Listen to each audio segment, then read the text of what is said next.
합니다. 다시 오실 주님을 믿습니다 라는 제목으로 사도신경 강의 11번째 시간 함께 말씀 나누겠습니다.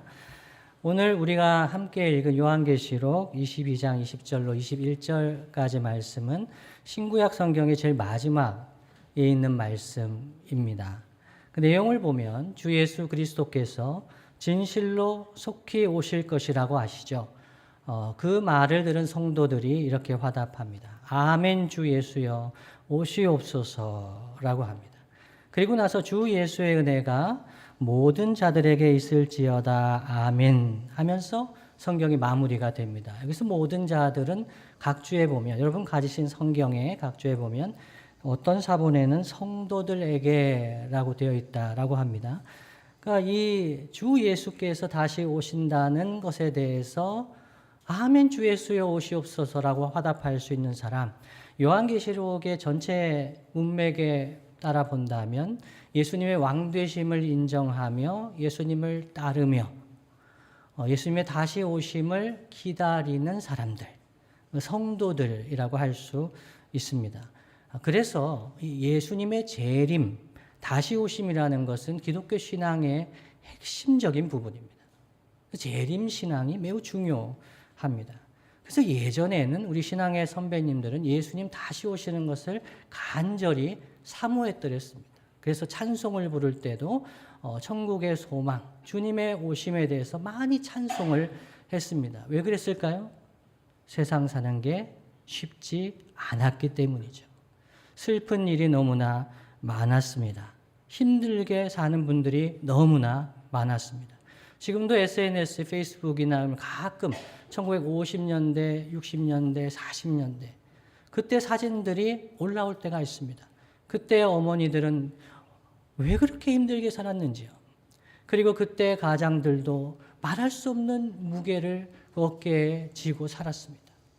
그러면서도 얘기 하나 하지 못했습니다.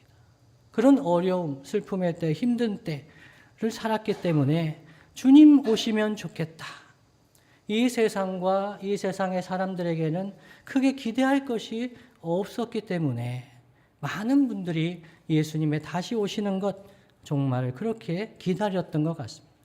그러나 여러분 21세기 대한민국을 우리는 살아가고 있습니다. 지금 이 시대를 살아가는 우리에게 예수님의 재림은 어떤 의미가 있을까요? 많은 사람들이 이렇게 속삭이며 살아가는 것 같습니다. 주님이 오신다고요? 예수님이 다시 오신다고요? 이건 시어머니가 오신다는 것보다 더 당황스러운 소식인 거죠. 누가 오신다 그러면 집도 청소해야 되고 뭐 정리를 해야 될 거 아닙니까? 주님이 오신다. 이 땅에 오실 필요까지 있겠습니까? 라고 이야기하고 싶은 마음이 있지 않습니까? 그냥 저희가 이 땅에 좀 오래 살다가 때가 되면 갈 거니까 주님 오실 필요 없으시고요. 그냥 하늘에서 기다리시면 안 될까요? 주님이 다시 오신다는 것을 그렇게 바라지 않는 그런 시대를 살아가고 있지 않는가. 그래서 예수님의 재림이라는 것이 매우 생소하게 느껴지는 시대입니다. 그런데 사도신경 신앙고백의 내용을 보면 주님이 오시는 목적이 심판이라고 합니다. 우리가 사도신경 신앙고백했습니다만 그 내용을 보면 거기로부터 하늘 보좌로부터 살아있는 자와 죽은 자를 심판하러 오십니다 라고 우리가 믿는다고 고백을 합니다. 그러니까 주님이 살아있는 자와 죽은 자를 심판하러 다시 오신다 이것을 믿는다는 거죠. 그러면 심판하러 오신다. 이렇게 바쁘게 살고 있는데 주님이 오신다는 것도 부담되는데 주님이 심판하러 오신답니다. 그렇다면 과연 누가 예수님의 다시 오심을 소망하며 기다릴까요? 그래서 오늘은 주님의 다시 오심을 기다리는 사람들은 어떤 사람들인지 첫 번째 생각해 보고요. 두 번째는 다시 오실 주님을 기다리는 성도는 어떻게 우리 일상을, 현재 삶을 살아가야 할까에 대해서 함께 생각해 보겠습니다. 여러분, 주님의 다시 오심을 기다리십니까? 네, 아멘 해야 될 것 같죠? 네, 주님의 다시 오심을 기다리는 사람은 다양할 수 있습니다. 군 입대를 앞두고 있는 사람. 저 굉장히 기다렸댔습니다. 그때. 주님이 오시면, 왜냐하면 그때가 1990 몇 년 이때였기 때문에 주님이 오실 것 같았어요. 세기말 현상이라고 하죠. 그래서 주님이 오시면 군대 갈 필요가 없으니까 좀 기다려봐야 되겠다. 근데 안 오셔요. 군입대를 기다리는 사람은 주님 오시는 걸 기다릴 수 있습니다. 큰 시험, 부담되는 시험을 앞두고 있는 사람은 주님이 오시는 걸 기다릴 수가 있어요. 그리고 질병 때문에, 힘든 일 때문에 오랜 세월 고통하는 분들은 주님이 오시는 걸 기다릴 수가 있어요. 근데 오늘 이런 거 다 얘기하면은 저는 안 됩니다. 그래서 하나만 생각해 보려고 합니다. 제가 지난주에 주님의 보배교회 김포에 있는 형제교회에 다녀왔습니다. 설교를 하러 올라갔는데 거기는 강대상이 좀 불편해요. 그래서 태블릿을 놓을 데가 없어요. 조금 놓으면 미끄러지고 그러다가 설교문이 없어지고 막 당황스러웠습니다. 그런데 시계가 안 보여요. 언제 끝나지? 모르겠다. 그래서 설교를 했습니다. 내려왔습니다. 많은 분들이 은혜 받으셨대요. 그래서 설교 내용은 은혜 받을 내용이 아닌데 어떻게 은혜 받으셨습니까? 그랬더니 짧았대요. 놀라운 일이었습니다. 그래서 조례교회 와서도 좀 짧게 해야겠다. 그래서 주님의 다시 오심을 기다리는 자가 누군가 하나만 생각해 보겠습니다. 그것은 이 땅에서 슬픔을 당하는 사람이에요. 배경음악까지 이렇게 깔아주시고 이 땅에서 슬픔을 당하는 사람, 이 땅에서 애통한 사람, 주님의 다시 오심을 기다립니다. 바랄 게 없기 때문이에요. 그렇다면 여러분은 언제 슬프십니까? 여러분은 언제 애통하십니까? 언제 슬프십니까? 저는 개인적으로 억울할 때가 아닌가 이렇게 생각합니다. 억울할 때 슬픕니다. 혼날 때죠. 제가 어렸을 때 혼날 때 아주 슬펐더랬어요. 내가 왜 혼나야 되지? 슬픕니다. 열심히 하고 있는데 부모님이 좀 더 열심히 하라고 할 때 엄청 슬픕니다. 난 내 딴에는 열심히 하고 있습니다. 그런데 좀 열심히 하라고 합니다. 세상이 나한테만 공정하지 않다라고 생각할 때 슬픕니다. 나에 대한 헛소문이 도는데 억울한데 하소연할 방법이 없을 때 슬픕니다. 차별을 받을 때 억울합니다. 슬프죠. 근데 정말 억울한 일을 당했는데 돈도 없고 힘도 없고 백도 없고 심지어 어떻게 할지 지혜와 지식도 없을 때 슬픕니다. 억울합니다. 동생이기 때문에 억울합니다. 형이기 때문에 억울합니다. 계급이 낮기 때문에 나이가 어리기 때문에 억울합니다. 차별을 받기 때문이죠. 근데 내가 어떻게 할 수가 없습니다. 그럴 때 억울하고 슬플 때가 있습니다. 공통적인 것은 그냥 참아야 하기 때문에 억울하고 슬픕니다.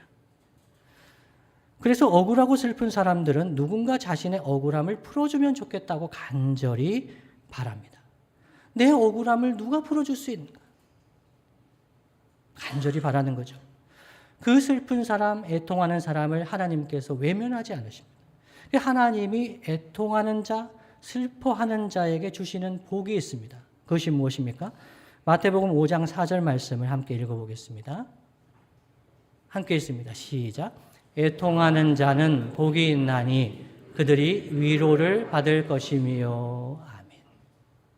슬퍼하는 자, 애통하는 자, 그 마음을 주님이 아시고 그들에게 복을 주시는데 위로를 주신다는 거예요. 주님의 위로를 받는 사람은 슬퍼해도 그 위로의 복을 받을 때 행복하게 됩니다. 그렇다면 여러분, 예수님께서 다시 오신다는 것이, 예수님의 재림이, 예수님이 심판하신다는 것이 어떻게 슬픈 자에게, 슬퍼하는 자에게, 애통하는 자에게 위로가 되겠습니까? 주님이 나타나셔서 이렇게 위로해 주시면 좋겠는데 주님이 다시 오신다는 것이, 주님이 재림하셔서 심판하신다는 것이 어떻게 슬픈 자에게 위로가 되겠습니까? 첫 번째는요, 우리 예수님은 어느 누구보다 자비로우시고 어느 누구보다 정의로우시기 때문에 주님의 판결은 억울하고 슬픈 자에게 위로가 됩니다. 주님의 성품에서 나오는 겁니다. 예수님은 어느 누구보다 사랑의 하나님, 공의의 하나님이시기 때문에 이 주님이 심판하신다는 것은 위로가 되는 거죠. 세상에 어느 누구도 주님보다 사랑이 많을 수가 없습니다. 세상에 어느 누구도 주님보다 정의로울 수가 없습니다. 그래서 주님이 오셔서 주님이 심판하신다는 것은 그 사람에게 위로가 됩니다. 이거는 주님의 성품에서 나오는 거고, 두 번째는요, 주님의 심판은 어느 누구도 피할 수 없기 때문에 슬픈 자에게는 위로가 됩니다. 산 자나 죽은 자나 어느 누구도 주님의 심판을 피할 수가 없습니다. 이 땅에서는 돈이 많거나 권력이 있으면 재판을 피할 수 있을지 모릅니다. 재판을 피해갈 수 있습니다. 그러면 피해자는 호소할 곳이 없습니다. 세상은 그런 일이 있을 수 있습니다. 때로는 가해자가 생을 마감해서 공소권이 없어서 피해자가 어디에 호소할 방법이 없을 때가 있습니다. 공소권 없음. 그래서 내가 죽으면 끝인가? 이런 생각이 들 때도 있습니다. 피해를 입었지만 공소권이 없어져서 재판도 받지 못하고 권리 구제를 받지 못하여 억울하고 슬퍼하는 사람들이 많이 있습니다. 그러나 어느 누구도 주님의 재판을 피할 수가 없습니다. 살아있는 자들뿐만 아니라 죽은 자들도 사랑과 정의의 주님의 심판을 피할 수가 없습니다. 이 땅에서 슬픔을 당하고 애통하다가 생을 마감한 분들도 하나님의 심판대 앞에 서서 위로를 받게 됩니다. 하나님의 심판대 앞에서 그 인정을 받게 됩니다. 그래서 주님의 심판은 산 자에게나 죽은 자에게나 위로가 되고 또 공의로운 사랑의 심판이 됩니다. 어느 누구도 피할 수 없기 때문이죠. 이것이 두 번째입니다. 세 번째는요, 주님은 억울한 사람의 마음을 너무나 잘 아시기 때문에 주님의 판결은 억울한 자에게, 슬픔을 당한 자에게 위로가 됩니다. 이 세상의 판사나 검사는 내 마음 같지 않습니다. 여러분, 절대로 인생에 판사와 검사 앞에 설 일이 없으시기를 간절히 바랍니다. 그러지 말아야 합니다. 그런데 재판을 받게 되면 그 사람이 나를 이해해 주기를 바랍니다. 기대하는 마음이 있습니다. 그러나 내 마음 같지 않습니다. 사람의 한계가 있기 때문이죠. 법의 한계가 있기 때문입니다. 여러분, 공부를 못 해본 적이 없는 학생, 좀 이상합니다. 공부를 못 해본 적이 없는 학생이 공부를 안 하고 못하는 학생의 마음을 잘 이해할 수 있을까요? 제가 초등학교 1학년 때부터 3학년 때까지 엄청 모범생이었습니다. 공부를 잘했습니다. 근데 4학년 때부터 공부를 놔버렸습니다. 부모님이 사업이 이제 기울면서 상장을 가져왔는데 기뻐하지 않으시더라고요. 그래서 내가 공부할 이유가 있나? 그래서 놓아버렸습니다. 66점 딱 나오더라고요. 와, 그게 놀랍죠. 근데 부모님이 아무 반응이 없으신 거예요. 그래서 공부를 안 하는 학생이 되니까 못하는 학생이 됐습니다. 그러니까 이 사회가 공부를 못하는 학생에 대해서 어떻게 생각하는가를 알게 된 겁니다. 완전 무시당하죠. 제가 떠들지 않았는데도 옆에 애가 떠들어도 제가 떠든 겁니다. 걔가 반장이고 공부를 잘하면 걔가 그렇게 할 리가 없는 겁니다. 걔가 얘기를 했어도 제가 꼬셔서 걔가 얘기를 한 겁니다. 그런 일을 반복해서 당하다 보면 나를 이해해 주지 못하는구나. 선생님도. 그런 생각을 하게 되는 거죠. 판사와 검사가 자기가 실수나 또는 억울한 일로 재판을 받아보지 않으면 판사와 검사는 재판정에서 판결을 기다리는 사람의 마음을 잘 이해하지 못합니다. 사람이 그렇습니다. 그런데 주님은 우리의 마음을 아십니다. 왜 그럴까요? 주님은 이미 십자가에서 가장 불의한 재판, 가장 의롭지 못한 재판, 그것을 받으셨습니다. 왜 받으신 거죠? 예수님은 왜 십자가를 지셔야 합니까? 왜 예수님은 산헤드린 공회에서 재판을 받으셔야 합니까? 안 받으셔도 됩니다. 그냥 나는 무죄하다라고 얘기하면서 천군천사를 동원해서 다 흩어버리시면 됩니다. 근데 예수님은 그 재판을 받으셨습니다. 가장 불의한 재판, 불법적인 재판, 그것을 왜 받으셨습니까? 그것은 우리의 죄와 허물과 저주와 형벌을 예수님께서 담당하시기 위해서 우리 대신 십자가를 지신 거죠. 그래서 우리가 얼마나 억울한지, 우리가 얼마나 슬픈지, 우리가 얼마나 고통스러운지 우리 주님이 아시는 겁니다. 그 십자가를 지신 주님이, 가장 불의한 재판을 견디신 주님이 우리의 억울함과 슬픔을 너무나 잘 아십니다. 그런데 그분이 재판장이 되셔서 오신답니다. 여러분 마음이 어떠시겠습니까? 그분이 우리의 마음을 모르시겠습니까? 가장 사랑의 재판, 가장 공의로운 재판을 우리 주님이 하실 수 있는 거죠. 그래서 어찌 기다려지지 않을 수가 있겠습니까? 예수님의 재림, 예수님의 심판이 기다려지지 않을 수가 없습니다. 성도 여러분, 그렇다면 다시 오실 주님을 믿는 성도는, 기다리는 성도는 현재의 삶을 어떻게 살아야 할까요? 첫 번째는요, 주님의 반드시 오실 것을 믿는다면, 주님의 심판하심을 믿는다면 억울하고 슬픈 일을 겪더라도 인내해야 됩니다. 억울하고 슬픈 일을 겪습니다. 그런데 세상에서는 그걸 완전하게 풀어줄 수가 없습니다. 주님이 오시면 이 억울함을 풀어주실 겁니다. 그래서 주님의 오심, 주님의 판결을 기다리고 인내하는 것이 필요합니다. 가장 자비롭고 정의로운 최종 판결이 반드시 이루어질 것이기 때문에 말세를 살아가는 신자에게 이 인내, 오래 참는 것은 매우 중요한 덕목입니다. 그런데 여러분, 슬프고 억울한 사람에게 참으라고 하는 것은 너무 가혹한 것이 아닐까요? 슬프고 애통합니다. 억울합니다. 근데 참으라. 이것은 너무 가혹한 것이 아니겠는가? 여러분, 주님은 그냥 마냥 참으라고 하지 않으십니다. 주님은 이미 우리에게 성령님을 보내주셨습니다.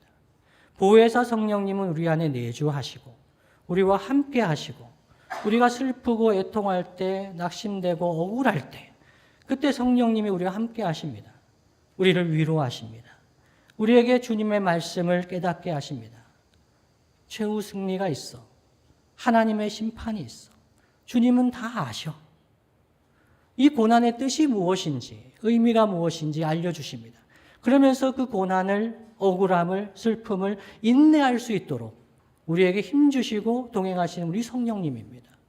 그래서 성도는 마냥 참는 것이 아닙니다. 슬픔과 애통함 중에도 성령께서 함께 하시고 도우시는 위로 가운데 인내하는 겁니다. 이것이 첫 번째입니다. 두 번째는 인내하면서 우리는 무엇을 해야 될까요? 둘째로 우리는 묵묵히 우리가 해야 할 일을 해야 합니다. 주님 가신 길을 따라가야 합니다. 예수님의 제자로서 사랑과 공의의 삶, 뭐 어떤 말을 붙여도 됩니다. 우리 하나님 말씀에 순종하며 살아가야 합니다. 갈라디아서 6장 9절 말씀 이렇게 말씀하죠. 함께 한번 읽어볼까요? 갈라디아서 6장 9절 시작. 우리가 선을 행하되 낙심하지 말지니 포기하지 아니하면 때가 이름에 거두리라. 아멘. 선을 행하다가 낙심될 때가 있습니다. 슬플 때가 있고 애통할 때가 있습니다. 그런데 주님은, 신앙의 선배들은 선을 행하다가 낙심하지 말라고 합니다.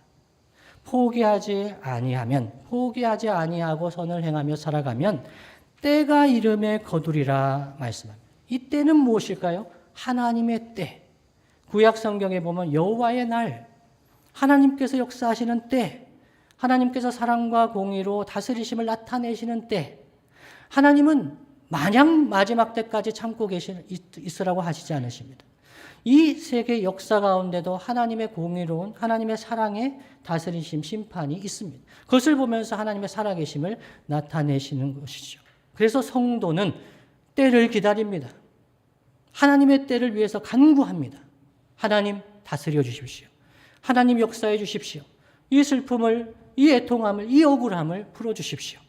그래서 여호와의 날, 하나님의 때는 신원의 때라고 합니다. 신원은 원통함을 풀어준다는 겁니다. 그래서 하나님은 이 세상에 슬퍼하는 자, 애통하는 자, 원통한 자, 그 원통함을, 억울함을 풀어주시는 하나님이십니다. 그래서 선을 행하다가 낙심하지 말고 때가 이르면 거둘 것이기 때문에 우리가 어떤 상태에 이르렀던지 우리가 가는 길을 주님을 바라보며 묵묵히 걸어가라고 하는 것이죠. 주님의 왕되심을 인정하면서 사랑과 정의의 삶을 살다가 억울함과 슬픔과 박해를 당할 때가 있습니다. 그러나 주님을 따랐던 사람들, 주님 다시 오심을 바라보며 그날이 위로의 날이고 기쁨의 날이요 승리의 날이 될 것을 바라보며 믿음으로 나아갈 때 주님께서 그 눈에 눈물을 닦아주신다고 말씀합니다. 마지막 때에도 우리의 눈에 눈물을 닦아주시지만 지금 현재를 살아가는 이 시대 속에서도 우리 주님은 성령으로 우리에게 위로하시고 말씀하시고 우리의 눈물을 닦아주십니다. 말씀을 마무리하겠습니다. 주님이 사랑하시는 성도 여러분, 사도신경 신앙 고백할 때 거기로부터 주님께서 살아있는 자와 죽은 자를 심판하러 오십니다 라고 신앙을 고백하지만 혹시 여러분 중에 어떤 분은 주님의 다시 오심이 그렇게 몹시 기다려지지 않는 분이 있으실 것입니다. 다른 말로 하면 저는 그렇게 슬픈 일도 없고 억울한 일을 당한 적도 없는 것 같습니다 라고 하시는 분이 있으십니까? 혹시 있으십니까? 예, 그렇다면 여러분 참 복이 있는 사람입니다. 참 복이 있으신 분입니다. 이 세상에 수많은 사람들이 슬퍼하며 애통하며 살아갑니다. 그래서 신앙의 선배들은 만일에 슬퍼하고 애통한 일이 없으면 응급실에 가보라고 합니다. 병원의 응급실에 한번 가보십시오. 얼마나 사람들이 고통하면서 힘들어하면서 그 문을 두드리고 있는지를 한번 보십시오. 슬픔과 애통함 속에서 억울함 속에서 살아가는 사람들이 많습니다. 법원에 가셔도 될 겁니다. 만일 여러분이 그런 일이 없다면 첫 번째, 애써서 고난을 받으려고 하지 마십시오. 애써서 억울한 일을 만들려고 하지 마십시오. 마치 중고등학생들 중에 저라고 얘기하면 좀 그렇지만 가출하려고 하지 마십시오. 예, 경찰서에 가고 싶어서 막 이렇게 막 들이밀고 이러지 마십시오. 복입니다. 그 자체가 복입니다. 두 번째는요. 그렇다면 여러분이 슬프고 애통한 일이 없으시다면 주변을 한번 살펴보시면 좋겠습니다. 여러분 주변에 생각보다 가까운 곳에 슬퍼하며 억울해하는 사람들이 많이 있습니다. 그 슬프고 억울한 일을 당한 사람들과 함께하는 것, 그들을 섬기는 것, 그들 편에 서주는 것, 여러분 그 자체로 억울한 일을 당할 수 있습니다. 슬픈 자들과 함께 울어주는 것 자체로 고난을 당할 수 있습니다. 그러면 주님 다시 오심을 바라게 됩니다. 제가 한 2번 설교 때 말씀드린 것 같은데 새로운 분들도 있으시니까 3번째 말씀을 드려봅니다. 중학교 2학년 때입니다. 체육 시간이었어요. 그때는 체육 시간마다 선생님들이 그냥 공을 던져주시고 마음껏 놀아라 하실 때가 있었어요. 공이 많았으면 나누고 놀았겠죠. 한 반에 50명이 넘는데 공은 몇 개 줍니까? 1개. 그것도 바람이 빠진 것도 있고 1개 공을 주면 어떻게 될까요? 1번 사이좋게 잘 나눠서 논다. 2번 힘있고 유력한 애가 자기 마음대로 가지고 논다. 물론 3번 이럴 수도 있지만 출제자의 의도는 2번이겠죠. 그날도 중학교 2학년 때 이 공부를 아주 잘하는 애가 있어요. 반에서 2등. 저는 못했죠. 반에서 2등짜리가 테니스도 아주 잘하고 아주 엄친아 굉장히 바른 좋은 학생. 근데 학생들한테 너무 안 좋아요. 체육 시간 됐는데 자기 마음대로 자기 패거리들만 공을 가지고 놉니다. 수많은 3, 40명은 뭐 해야 되죠? 못 놀아요. 이런 일이 계속 반복이 되니까 우리 조금 얘기를 하는 애들이 있었을 거 아니에요? 근데 걔가 와가지고 팹니다. 그냥 쉬는 시간에 와서 팹니다. 그러면 아이들은 맞고 부들부들 떱니다. 반항을 못하는 거예요. 그래서 제가 여러분 그러지 마십시오. 결론부터 말씀드립니다. 제가 학급 일지에 적었습니다. 누구누구가 체육 시간에 반복적으로 이렇게 하고 있는데 이것은 옳지 않다. 어떻게 됐을까요? 선생님이 부르셨습니다. 충원아, 알겠는데 내가 걔 불러서 혼냈는데 너도 잘못한 거야. 왜 그런 일을 겪으면서 친구들 다 보는 학급 일지에 그걸 적었니? 제가 혼난 거예요. 그래서 제가 너무 당황스러웠습니다. 제 보호막이 없어진 거예요. 가니까 걔가 웃으면서 저를 부르더라고요. 끝나고 따라오라고. 그래서 제가 운동장에 섰습니다. 저를 삥 애들이 둘러싸면서 10명이 넘었어요. 뭐라고 얘기했겠습니까, 저한테? 꿇어라. 이렇게 얘기했어요. 꿇어라. 제가 아무리 봐도 잘못한 게 없어요. 그래서 제가 내가 뭘 잘못했는데? 라고 했더니 더 황당해 하는 거죠. 그래가지고 한 대 때리고 밀고 밀치고 막 넘어뜨리려고 애를 쓰는데 제가 균형을 잘 잡거든요. 그래서 안 넘어지니까 이게 또 막 화가 난 거예요. 그래가지고는 결국은 넘어뜨리고 패고 간 거예요. 어떻게 됐을까요? 다른 애들 중에 많은 애들이 예수님을 믿었습니다. 교회에 나오기 시작한 거예요. 그때 친구들 중에 2명은 목사가 돼 있어요. 맞아도 저는 그냥 괜찮아요. 혼자 놀면 돼요. 공이 뭐 어떻게 되든지 상관없잖아요. 근데 제가 그 공 가지고 노는 것 때문에 얘기했다 맞은 애들 편에 선 거잖아요. 제가 억울하게 제가 맞은 거죠. 그런데 그때 깨달았어요. 잘못한 것은 잘못한 거잖아요. 그러다 맞는 것은 복된 거다. 억울한 일이 없더라도 억울하고 슬픈 사람들 편에 서는 것만으로도 함께 억울한 일을 당할 때가 있습니다. 그럼 주님이 다시 오실 때에, 다시 오시기 전에도 주님의 어떤 마음을 가지실까요? 잘했다고 생각하실 거예요. 마태복음 24장 44절로 46절 말씀에 세 번역으로 읽어드립니다. 44절입니다. 그러므로 너희도 준비하고 있어라. 너희가 생각하지도 않는 시각에 인자가 올 것이기 때문이다. 종말에 대한 거죠. 예수님 다시 오실 거예요. 예수님 다시 오실 텐데 우리는 어떻게 살아야 하죠? 45절에요.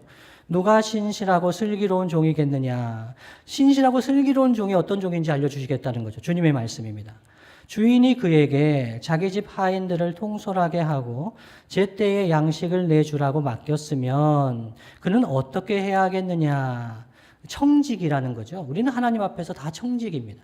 우리가 재물을 가지고 있든 지식을 가지고 있든 뭘 가지고 있든 가족이 있든 우리는 맡은 자, 우리가 주인이 아니라 청직이죠. 주님이 맡기셨습니다. 마지막 때에 주님이 계산하실 거예요. 근데 어떤 종이, 어떤 청지기가 신실하고 슬기로운 종이겠느냐. 예수님의 다시 오심을 기다리면서 어떻게 살아야 될 거냐. 어떻게 사는 사람이 신실하고 슬기로운 사람이냐. 46절이죠. 함께 한번 읽어볼까요? 시작. 주인이 돌아와서 볼 때에 그렇게 하고 있는 그 종은 복이 있다. 아멘. 주인이 맡겨주신 일이 있습니다. 자기 집의 하인들을 통솔하고 제때에 양식을 내주라고 맡겼습니다. 가지고 있는 것을 가지고 주변에 그 집에 있는 사람들에게 나누어 주라고 사명을 맡겼어요. 그러니까 우리가 성도로서 예수님의 제자로서 우리가 맡은 것이 있습니다. 그것을 가지고 청지기의 사명을 잘 감당하고 있으면 그 사람은 신실하고 지혜로운 종이라는 거죠. 예수님의 다시 오심이 두려울까요? 기다려질까요?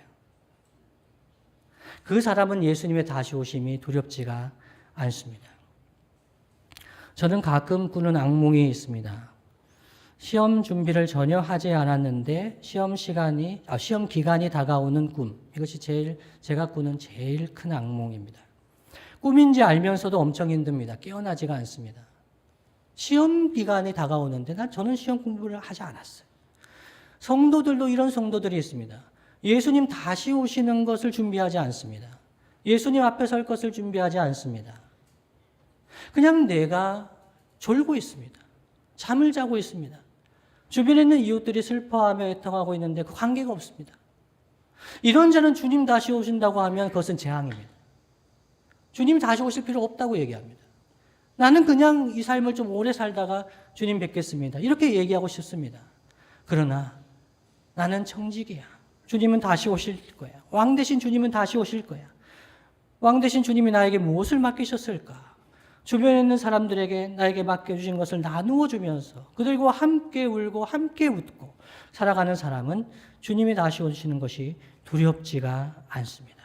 주님이 사랑하시는 성도 여러분, 주님의 다시 오심을 믿는 신자로서 오늘 우리에게 맡겨주신 것, 우리에게 맡겨주신 사람들, 슬퍼하고 애통하는 사람, 억울한 사람들이 주변에 있습니까? 그들과 함께하고 그들을 세워주고 그들과 동행하면서 내가 진실로 속히 오리라 하시는 주님의 음성에 아멘 주 예수여 오시옵소서 라고 말로 삶으로 응답하며 살아가는 저와 여러분 되시기를 예수님의 이름으로 축복합니다.